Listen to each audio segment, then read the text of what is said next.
ప్రభువైన యేసుక్రీస్తు నామములో మీ అందరికీ వందనాలు. ఈ వీడియోలో యేసుక్రీస్తు శిలువ మరణం గురించి, ఆయన శిలువలో మరియు శిలువకు ముందు ఎంత శ్రమను అనుభవించారో వైద్య దృక్పథం నుండి తెలుసుకుందాం. ఈ వీడియో చేయడానికి గల ముఖ్య ఉద్దేశం, శిలువలో క్రీస్తు మన కోసం చేసిన త్యాగాన్ని, మన కోసం ఆయన పడిన శ్రమ, అనుభవించిన బాధ ప్రతి ఒక్కరూ తెలుసుకోవాలని ఈ వీడియో చేస్తున్నాను. ప్రపంచంలోకెల్లా ఘోరాతి ఘోరమైన శిక్షలలో శిలువ మరణం కూడా ఒకటి. శిలువ మరణంలో ఒక మనిషి అత్యంత బాధను అనుభవిస్తూ చనిపోతాడు. అతని బాధ మాటల్లో వర్ణించలేనిది. సాధారణంగా శిలువలో మరణం పొందటం ఒకటైతే, యేసుక్రీస్తును శిలువ వేసిన విధానం చాలా ఘోరాతి ఘోరమనే చెప్పాలి. మరి ఆయన ఎలాంటి బాధకుండా వెళ్ళాడో ఇప్పుడు చూద్దాం.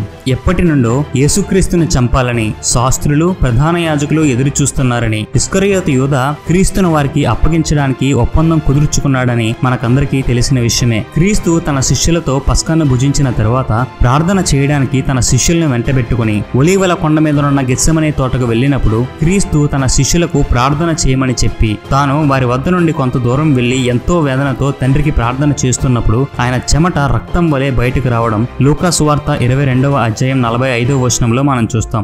ఇలా జరగడం అనేది చాలా అరుదు. సాధారణంగా ఒక వ్యక్తి ఒత్తిడికి గురైనప్పుడు, టెన్షన్ పడుతున్నప్పుడు, భయపడుతున్నప్పుడు అతనిలో నుండి చెమటలు అనేవి వస్తాయి. ఇది అందరిలోనూ సాధారణంగా జరిగే ప్రక్రియ. కానీ చెమట రక్తంగా మారడం అనేది చాలా చాలా అరుదు. ఎవరైతే విపరీతమైన మరియు భరించలేని వేదనకు గురవుతారో, ఒత్తిడికి గురవుతారో, వారి శరీరంలో ఉండే రక్తము చెమటతో కలిసిపోయి చెమటలో నుండి రక్తం కూడా బయటికి వస్తుంది. దీనినే వైద్య భాషలో హెమటిడ్రోసిస్ అని అంటారు. యేసుక్రీస్తు శిలువకు అప్పగించడానికి ముందు విపరీతమైన వేదనకు గురయ్యారు. అది ఆయనకు తట్టుకోలేనంత బాధకు గురి చేసింది. అందుకే ఆయన చెమటలో నుండి రక్తం బయటకు వచ్చింది. మరి ఎందుకు ఆయన అంత వేదనకు గురయ్యారు? ఆయన శిలువలో మరణిస్తారని ఆయనకు ముందే తెలుసు కదా. ఆయన అందుకోసమే కదా ఈ లోకానికి వచ్చాడు అనే ప్రశ్నలు మనకు రావచ్చు. ఆయన బాధ, వేదన ఎందుకంటే కేవలం శారీరక మరణం పొందాలి, బాధకుండా వెళ్ళాలి అని కాదు. ఆయన బాధ ఎప్పుడు తండ్రితో కలిగి ఉండే సంబంధంలో ఎడబాటు ఏర్పడుతుంది అని ఆయన ఎంతగానో బాధపడ్డాడు. ఏమాత్రమూ పాపం అనేది ఎరుగని ఆయన మీదకు ప్రపంచ మానవాళి పాపం అంతా పడబోతుంది అనే వేదన ఆయనలో మనం చూస్తాం. అలా ఎప్పుడైతే సమస్త మానవాళి పాపం ఆయన మీద పడుతుందో ఆ క్షణం తండ్రితో ఆయనకు ఎడబాటు ఏర్పడుతుంది. అందుకే ఆయన శిలువలో వేదన చెందుతూ నా దేవా నన్నేల చేయి విడిచితివి అని పలకడం మనం చూస్తాం. క్రీస్తుకు తండ్రితో ఎడబాటు వస్తుంది అనే బాధ శారీరక మరణం పొందవలసి వస్తుందనే బాధ కన్నా చాలా ఎక్కువైనది. అలాంటి సందర్భం వస్తుందని తెలిసి క్రీస్తు ఎంతో వేదనతో ప్రార్థన చేసినప్పుడు ఆయన చెమట రక్తము వలె రావడం మనం చూస్తాం. దానినే హెమటిడ్రోసిస్ అని వైద్య భాషలో పిలుస్తారు. కాబట్టి ఆయనకు శారీరక బాధను అనుభవించడానికి ముందే మానసికంగా ఎంతో బాధను అనుభవిస్తున్నారు అని మనం అర్థం చేసుకోవాలి. శిలువకు అప్పగించబడడానికి ముందే ఆయనలో నుండి రక్తం తగ్గుతూ వస్తుందని అని మనం గుర్తుంచుకోవాలి. అలా బాధ, వేదన ఆయనలో ఉంటున్న సమయంలో యూదా వచ్చి ఆయనను అప్పగించడం, ఆయనను పట్టుకోవడానికి వచ్చిన వారు ఆయనను ఒక బందిపోటు దొంగ వలె బంధించి ప్రధాన యాజకుని ఇంటిలోనికి తీసుకువెళ్లడం మనం చూస్తాం. అక్కడకు తీసుకువెళ్లినప్పుడు ఆయనను పట్టుకుని వారు ఆయనను కొట్టడం, అపహసించడం లాంటివి చేశారు. అవమానపరిచారు, దూషించారు, ఎంతో బాధకు గురి చేశారు. అరచేతులతో ఆయన ముఖం మీద కొట్టారు. అలా కొట్టి నిన్ను కొట్టిన వాడెవడో చెప్పమని అపహాస్యం చేశారు. ఆయన ముఖం మీద ఉమ్మి వేశారు. ఇలా ఆయనను చాలా అవమానపరిచి శారీరకంగా, మానసికంగా బాధకు గురి చేశారు. ఆ తర్వాత ప్రధాన యాజకుని దగ్గర నుండి కయప అనే మరొక ప్రధాన యాజకుని దగ్గరకు ఆయనను తీసుకువెళ్లారు. ఆ తర్వాత రోజు క్రీస్తును పిలాతు వద్దకు తీసుకువెళ్లి ఆయన మీద అనేకమైన అబద్ధ సాక్ష్యములు పలికి ఆయనను శిక్షించమని కేకలు వేశారు. ఇక్కడ మనం గమనించాల్సిన విషయం ఏమిటంటే, ఆ ముందు రోజు రాత్రి ఆయనకు నిద్ర లేదు, ఆహారం లేదు. ఒక వ్యక్తి ఒక రోజు నిద్రపోకపోతే ఆ తర్వాత రోజు యాక్టివ్ గా పనిచేయలేడు. అతనిలో నీరసం వస్తుంది. అతనికి బ్రెయిన్ సరిగా పనిచేయదు. శరీరం అంతా విపరీతమైన అలసటకు గురవుతుంది. అలాంటి స్థితిలో ఉన్న క్రీస్తును పిలాతు వద్దకు తీసుకువెళ్లడం జరిగింది. శిక్షించమని కేకలు వేయడం జరిగింది. కానీ పిలాతుకు ఆయనను శిక్షించడానికి సరైన కారణం ఏది దొరకలేదు. కాబట్టి ఇతనికి తీర్పు తీర్చడానికి హేరోదు దగ్గరకు తీసుకువెళ్లమని వారికి పిలాతు చెప్పినప్పుడు వారు క్రీస్తును హేరోదు వద్దకు తీసుకువెళ్తారు. కానీ హేరోదు తిరిగి మళ్లీ క్రీస్తును పిలాతు వద్దకు పంపిస్తాడు. పిలాతు క్రీస్తును చూసి ఇతని యందు నాకు ఏ దోషము కనబడట్లేదు అని చెప్పినా కూడా జనులు అతన్ని శిక్షించమని గట్టిగా కేకలు వేయడంతో పిలాతుకు ఏం చేయాలో తోచక కొరడాలతో కొట్టించమని చెప్తాడు. రోమీయులు 39 కొరడా దెబ్బలు క్రీస్తును కొట్టినట్లుగా మనకు వాక్యంలో కనబడుతుంది. వారి యొక్క కొరడాలను పరిశీలిస్తే ఒక్క కొరడాకు కనీసం 6 నుండి 9 జంతువుల చర్మముతో చేయబడిన తాళ్లు ఉండి వాటి కొనలకు ఇనుముతో చేయబడిన మేకుల్లాంటి పదార్థాన్ని ఉంచుతారు. ఒక మనిషిని ఒక కొరడా దెబ్బ వేసినప్పుడు ఆ దెబ్బకు ఆ కొరడాకు ఉన్న తాళ్లకు చివర ఉన్న మేకుల్లాంటి ఇనుప పదార్థము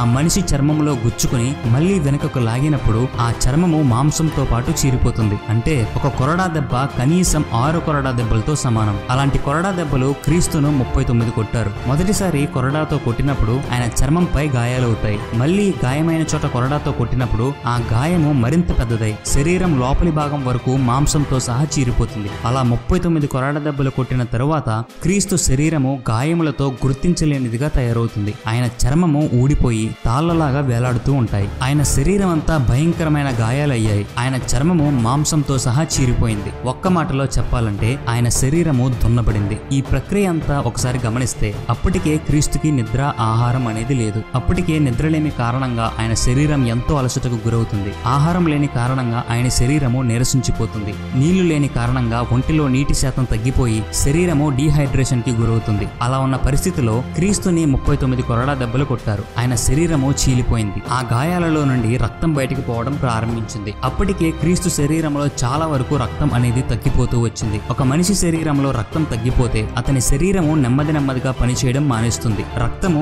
శరీరంలోని అన్ని భాగాలకు ఆక్సిజన్ అంటే ప్రాణవాయువుని సరఫరా చేస్తుంది. ఎప్పుడైతే శరీరంలో రక్తం శాతం తగ్గుతుందో శరీరంలో భాగాలకు ఆక్సిజన్ సరఫరా జరగదు. తద్వారా ఆ శరీరంలో అవయవాల పనితీరు నెమ్మదిగా తగ్గిపోతుంది. దీన్ని బట్టి మనకు అర్థమవుతున్న విషయం ఏమిటంటే అప్పటికే క్రీస్తు శారీరకంగా ఎంతో వేదనను అనుభవిస్తున్నాడు. క్రీస్తు శరీరం పైన గాయాలు ఆయనను ఎంతగానో బాధిస్తున్నాయి. ఆయన శరీరము చాలా వరకు క్షీణించిపోయింది. అంత మాత్రమే కాకుండా మనకు తెలిసినట్టుగానే క్రీస్తుకు తండ్రి అయిన దేవునితో ఎడబాటు కలగబోతుందనే మానసిక వేదన కూడా ఆయనను ఎంతగానో బాధిస్తుంది. ఆ తరువాత సైనికులు క్రీస్తును యూదుల రాజు అని ఎగతాళి చేస్తూ ఒక అంగి ఆయనకు వేసి ఆయన చేతిలో ఒక కర్రను పెట్టి క్రీస్తు తలపై తుమ్మముళ్లతో చేయబడిన ఒక కిరీటాన్ని గుచ్చడం జరిగింది. ఆయన తల మొదలుకొని అరికాల వరకు ఎక్కడ చూసినా గాయాలు, ఎక్కడ చూసినా ఆయన శరీరములో నుండి రక్తం బయటకు పోవడం వలన ఆయన శరీరము క్షీణించిపోయింది. ఆయన విపరీతమైన వేదనకు గురవుతూ ఉన్నారు. ఒకసారి ఆయన ఏ స్థితిలో ఉన్నాడో ఆలోచించండి. నిద్ర లేదు, ఆహారం లేదు, త్రాగడానికి నీళ్లు లేవు. ఒక పక్క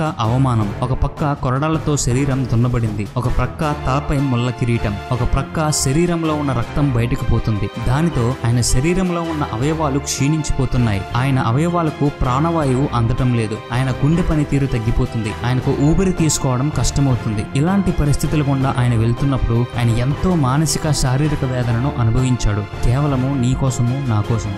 ఆ తరువాత సైనికులు ఆయన చేతిలో ఉన్న కర్రను తీసుకుని ఆయన ముఖముపై ఆ కర్రతో బలంగా కొట్టారు. గాయాలున్న ఆయన శరీరంపై వేసిన అంగీని ఒక్కసారిగా తీసివేయడంతో ఆయన శరీరంపై ఉన్న గాయాలు మరింత బాధకు ఆయనను గురి చేశాయి. ఎందుకంటే గాయమైన శరీరంపై ఒక గుడ్డను ఉంచినప్పుడు ఆ గుడ్డ గాయాలకు అతుక్కుపోతుంది. ఎప్పుడైతే ఆ గుడ్డను ఒక్కసారిగా లాగుతారో ఆ గాయాలు మళ్లీ రేగి తీవ్రమైన నొప్పిని కలిగిస్తాయి. సైనికులు క్రీస్తుకు వేసిన ఆ అంగిని అలా లాగివేయడంతో ఆయన గాయాలు ఆయనకు మరింత బాధించాయి. ఆ తరువాత క్రీస్తును మరలా పిలాతు వద్దకు తీసుకువచ్చినప్పుడు అప్పుడు కూడా పిలాతు ఇతని యందు నాకు ఏ దోషము కనబడటలేదు అని చెప్పినప్పుడు ప్రజలు అతనిని సిలువ వేయము అని కేకలు వేయడంతో పిలాతు ప్రజలకు భయపడి క్రీస్తును సిలువకు అప్పగించాడు. తరువాత క్రీస్తును సిలువ వేయడానికి అంతా సిద్ధపరుచుకుని సిలువ వేయడానికి ప్రయాణమయ్యారు. గాయపడిన క్రీస్తుకు సిలువను అప్పగించి ఆ సిలువను మోయమని బలవంతం చేసి ఆయన చేత సిలువను మోయించారు. సిలువను గనక మనం గమనిస్తే ఆ సిలువ చెక్కతో చేయబడిన సుమారు 8 అడుగుల పొడవైనది. దాని యొక్క బరువు సుమారు 150 కేజీలు ఉంటుందని మనం గమనించాలి. సిలువ యొక్క బరువు గురించి బైబిల్లో ఎక్కడ రాయబడలేదు. కానీ కొంతమంది చరిత్రకారులు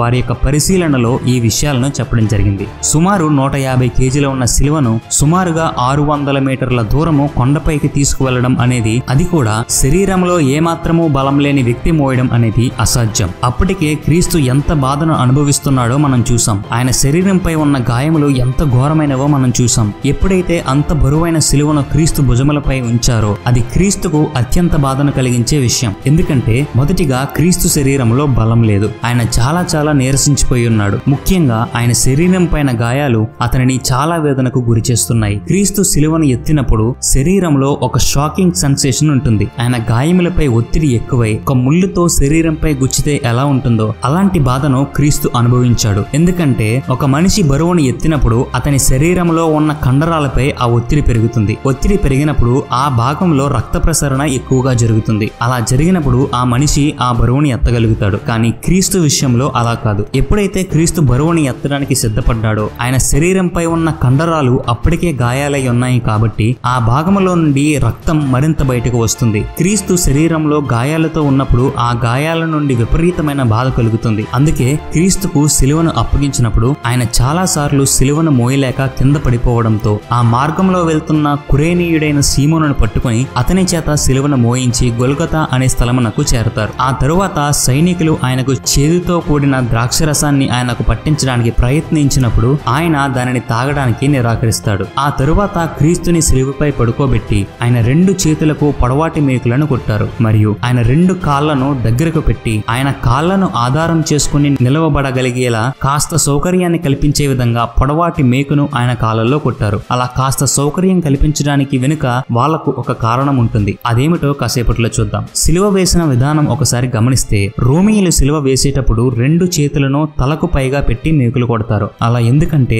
సిలువలో వేలాడేటప్పుడు మేకులు కొట్టిన చేతులలో నొప్పి కలగడానికి అలా చేస్తారు. 2 కాళ్లను కలిపి శరీర బరువును మోయగలిగే విధంగా కాస్త సౌకర్యాన్ని కల్పించి మేకును కొట్టినప్పుడు సిలువలో వేలాడే వ్యక్తి యొక్క శరీర బరువు ఆ కాళ్ల మీద పడుతుంది. అలా సిలువలో వేలాడదీయబడిన వ్యక్తి యొక్క వేదన ఎలా ఉంటుందంటే అప్పటికే క్రీస్తు శరీరంలో రక్తము చాలా వరకు పోయింది. ఆయనలో ఇంకా ఏమాత్రమూ బలం లేదు. ఆయన మరణానికి చాలా దగ్గరగా చేరువయ్యాడు. ఆయనలో ఉన్న ఆక్సిజన్ తగ్గిపోతుంది. ఆయన వేలాడుతూ ఉన్నప్పుడు ఆయన ఊపిరితిత్తులు మూసుకుని ఉంటాయి. కాబట్టి ఆ స్థితిలో ఆయన ఊపిరి పీల్చుకోవాలంటే ఖచ్చితంగా ఆయన శరీరాన్ని పైకెత్తాలి. అలా ఆయన శరీరాన్ని పైకెత్తాలి అంటే శరీర బరువు అంతటిని కాళ్లతో పైకెత్తాలి. అలా ఎత్తినప్పుడు కాళ్ల మధ్యలో మేకు కొట్టబడి ఉంది కాబట్టి అక్కడ కరెంట్ షాక్ కొట్టిన ఫీలింగ్ కలుగుతుంది. ఎందుకంటే అక్కడ నరాలు ఆల్రెడీ గాయపడి ఉంటాయి. ఆయన కాళ్లపై భారం పడినప్పుడు షాకింగ్ సెన్సేషన్ అనేది ఆయన కాళ్ళలో ఉంటుంది. కాబట్టి ఆయన శరీరాన్ని పైకెత్తి ఎక్కువసేపు ఉండలేరు. అలా అని కిందికి వస్తే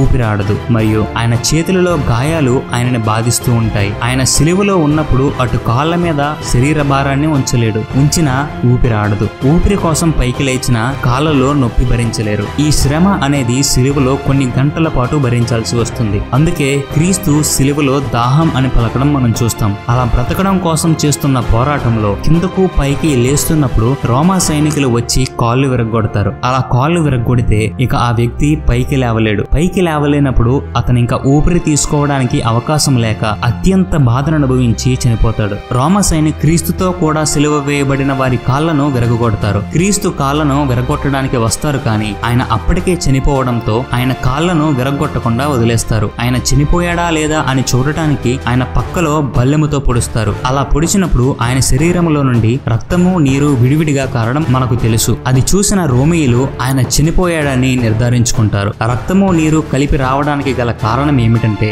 ఒక మనిషి రక్తంలో 40% రక్త కణాలు, 55% ప్లాజ్మా ఉంటాయి. 55% ప్లాజ్మాలో 92% నీరు ఉంటుంది. ఎప్పుడైతే మనిషి చనిపోతాడో అతని శరీరంలో రక్త ప్రసరణ ఆగిపోతుంది. అలా ఆగిపోయినప్పుడు రక్తము గడ్డకట్టి రక్తము నీరు వేరైపోతాయి. క్రీస్తు కూడా చనిపోయాడు కాబట్టి ఆయన శరీరంలో కూడా అలాగే జరిగింది. ఎప్పుడైతే సైనికుడు బల్లెంతో క్రీస్తు పక్కలో పొడిచాడో ఆ బల్లెము పక్కలో నుండి గుండె వరకు దిగి మరలా బయటకు బల్లెమును తీసినప్పుడు గుండెలో వేరైపోయిన గడ్డకట్టిన రక్తము నీరు విడివిడిగా కారినట్టుగా మనం వాక్యంలో చూస్తాం. ఒక మనిషి చనిపోతేనే అలా జరుగుతుంది. కొంతమంది క్రీస్తు సిలువలో చనిపోలేదు అని వాదిస్తూ ఉంటారు. అలాంటి వారు ఈ విషయాన్ని గమనించాలి. చివరిగా గెత్సెమనే తోట నుండి సిలువపై వేలాడి చనిపోయే వరకు క్రీస్తు ఎంత బాధను అనుభవించాడో మనం చూసాం. సాధారణంగా ఏ వ్యక్తి కూడా అటువంటి బాధను అనుభవించలేరు. నిజానికి ఆ శిక్ష మనపై పడాలి. మనము మరణానికి పాత్రులం. కానీ నిన్ను నన్ను రక్షించడానికి క్రీస్తు మన స్థానంలో మన శిక్షను ఆయనపై వేసుకుని మనలను బ్రతికించాడు. మన పాపములను క్షమించడానికి ఆయన మన కోసం బలయ్యాడు. తల మొదలుకొని అరికాల వరకు మన కోసం గాయపరచబడ్డాడు. ఇంకా చిందించడానికి ఆయన శరీరంలో రక్తపు బొట్టు కూడా లేకుండా రక్తాన్ని చిందించాడు. ఈ వీడియో కనుక మీకు నచ్చినట్లయితే మరిన్ని వీడియోల కొరకు ఇప్పుడే ఈ ఛానల్ని సబ్స్క్రైబ్ చేసుకుని దాని ప్రక్కనే ఉన్న బెల్ ఐకాన్ మీద క్లిక్ చేయండి. ఈ వీడియోని లైక్ చేసి మీ ప్రోత్సాహాన్ని తెలియచేయండి. మీ సందేహాలను కామెంట్ రూపంలో తెలియచేయండి. ఈ వీడియోని మీ స్నేహితులకు షేర్ చేయండి. దేవుడు మిమ్మల్ని దీవించునుగాక. ఆమెన్.